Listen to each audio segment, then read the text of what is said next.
les orientations budgétaires votées le 22 mars. Donc aujourd'hui, c'est la traduction budgétaire. Donc il faut approuver le budget de la dernière année de notre mandature, l'année 2019. Mais ça nous permet aussi de faire un bilan, de faire un point d'étape concernant notre situation financière avec le receveur, concernant son compte de gestion et notre compte administratif. Et vous avez vu que le receveur a bien indiqué que les indicateurs fondamentaux concernant les règles comptables, nous les appliquons, ce qui nous permet aujourd'hui de faire un petit bond, de faire un pas en avant concernant la situation financière de notre commune. Donc c'est vrai qu'aujourd'hui, nous sommes en dessous des 30 jours pour le règlement de nos factures envers les fournisseurs.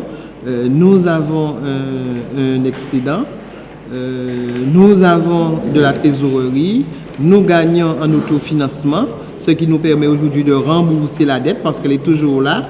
Et surtout, on diminue le déficit dont nous avons hérité.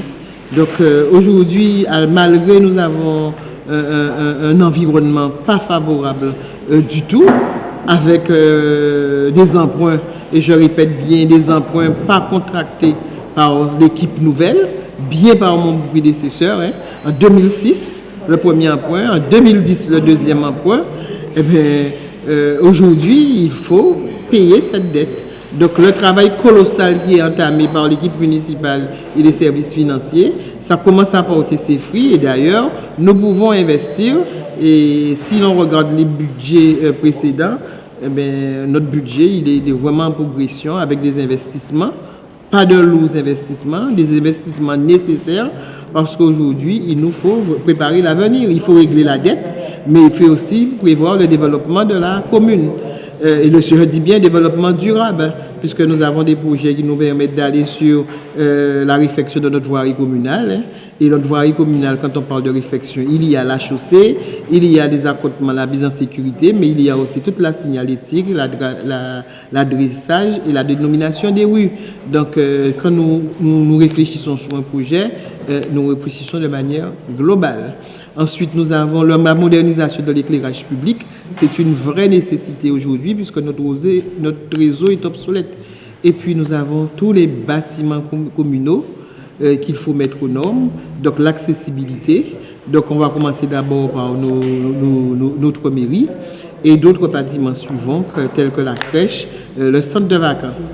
Et nous avons aussi, en fonction de notre plus, la valorisation du patrimoine culturel, du patrimoine historique que nous avons sur le territoire et qui commence de la Tour du Père là-bas jusqu'à Gros-François et en passant surtout par la modernisation du côté urbain de notre commune, la rénovation de notre centre-bourg. Donc vous comprenez bien que nous sommes vraiment sur l'amélioration du cadre de vie, mais aussi sur le développement durable de notre commune, l'attractivité de notre commune. Nous avons déjà gagné en population, donc il faut qu'on continue, mais surtout aussi penser à l'économie aussi sur le territoire. Et c'est ainsi que nous sommes sous des maîtrises d'œuvre, de projets, parce qu'il faut faire des études d'abord. C'est la méthode que nous nous sommes donnée. On ne réfléchit pas en se disant, on se lève un matin, on va faire du tout et du n'importe quoi. Non. Les maîtrises d'œuvre d'abord, et après les maîtrises d'œuvre, la recherche de financement pour la faisabilité des projets. Le centre de santé, on l'avait dit, c'était un gouffre financier, c'était un vivier politique, un gouffre financier dès le départ. Depuis 2006, on avait interpellé l'ancien maire en lui disant de faire attention qu'elle allait droit dans le mur. Elle a pris cette structure comme vivier politique pour faire de la politique politicienne. Aujourd'hui, nous avons le résultat que nous avons, 1 million de déficit. Il faudra encore travailler pour combler ce déficit. Donc, on s'est séparé de 2 activités. Tout le monde le sait. Ce n'est pas de la méchanceté, mais aujourd'hui, ce sont des mesures qui s'imposent, bien entendu impopulaires pour nous, mais tout en sachant que quelque part, il y a des activités qui ne rapportaient plus rien à la commune et se contourner sur un vrai service public qui est la petite enfance, l'égalité des chances, puisque c'est dès le jeune âge. Donc, nous mettons l'accent aujourd'hui sur la petite enfance, tout en sachant que dans le domaine du social, on lutte contre l'isolement puisqu'on va vers une population vieillissante. Donc nos familles en difficulté sont prises en charge par le biais du CECAS ainsi que nos seniors. Les associations sont aidées en nature, il n'y a pas de l'argent craquant, mais il y a en nature. Quand vous avez des locaux, quand vous avez l'entretien, le téléphone, pas le téléphone, l'eau, l'électricité, l'entretien, c'est quand même quelque chose, cela a un coût. Et si nous chiffrons cela par année, vous constatez que c'est une grosse dépense sur le budget de la ville.